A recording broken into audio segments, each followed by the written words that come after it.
ബദാം കഴിക്കുന്നവരാണോ? കൂടിയാലും പ്രശ്നമാണ്. Hi everyone, welcome back. ആരോഗ്യത്തിനും ചർമ്മ സംരക്ഷണത്തിനുമൊക്കെ ബദാം നല്ലതാണ്.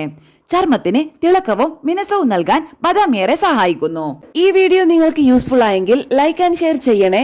സംശയങ്ങൾ കമന്റ് ബോക്സിൽ രേഖപ്പെടുത്താം. ആരോഗ്യപരമായ പുതിയ അറിവുകൾ വേഗത്തിൽ അറിയാൻ സബ്സ്ക്രൈബ് കൂടി ചെയ്തോളൂ. തീർച്ചയായും ഉപകാരപ്പെടും. ഏറെ പോഷക ഗുണങ്ങൾ നിറഞ്ഞതാണ് ബദാം.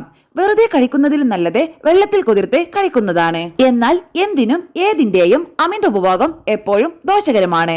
അതുപോലെ ബദാം അമിതമായി കഴിക്കുന്നതും ശരീരത്തിന് നല്ലതല്ല. വിറ്റമിൻ ഇ അത്യാവശ്യവും കൊഴുപ്പ് ലയിക്കുന്നതുമായ വിറ്റാമിനാണ്. ഇത് നല്ല ചർമ്മം, കണ്ണുകൾ, പ്രതിരോധശേഷി എന്നിവ നിലനിർത്താൻ സഹായിക്കും. വിറ്റമിൻ ഇയുടെ നല്ലൊരു ഉറവിടമാണ് ബദാം. വിറ്റമിൻ ഇ അമിതമായി കഴിക്കുന്നത് രക്തസ്രാവത്തിനുള്ള സാധ്യത, രക്തം കട്ടപിടിക്കൽ, വിഷാംശം തുടങ്ങിയ പ്രശ്നങ്ങൾക്കുള്ള കാരണമാകും.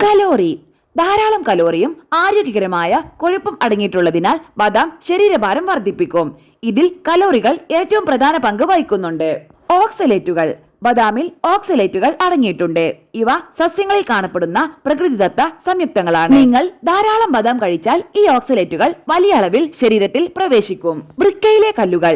ഈ സംയുക്തങ്ങൾ നിങ്ങളുടെ വൃക്കകളിൽ പറ്റിപ്പിടിച്ച് വൃക്കയിലെ കല്ലുകൾക്ക് കാരണമാകും. അതുകൊണ്ട് പരിമിതമായ അളവിൽ ബദാം കഴിക്കുക. Phytic acid.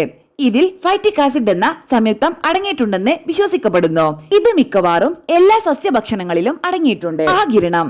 ഫൈറ്റിക് ആസിഡ് നിങ്ങളുടെ ദഹന വ്യവസ്ഥയിൽ കാൽസ്യം, ഇരുമ്പ്, സിങ്ക് തുടങ്ങിയ അവശ്യ ധാതുക്കളുമായി ബന്ധിപ്പിക്കുന്നു.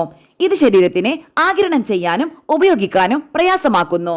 കഴിക്കേണ്ടത് ഇങ്ങനെ: ബദാം ഒരു രാത്രി മുഴുവൻ വെള്ളത്തിൽ കുതിർത്ത ശേഷം തൊലി നീക്കം ചെയ്യാതെ കഴിക്കുക.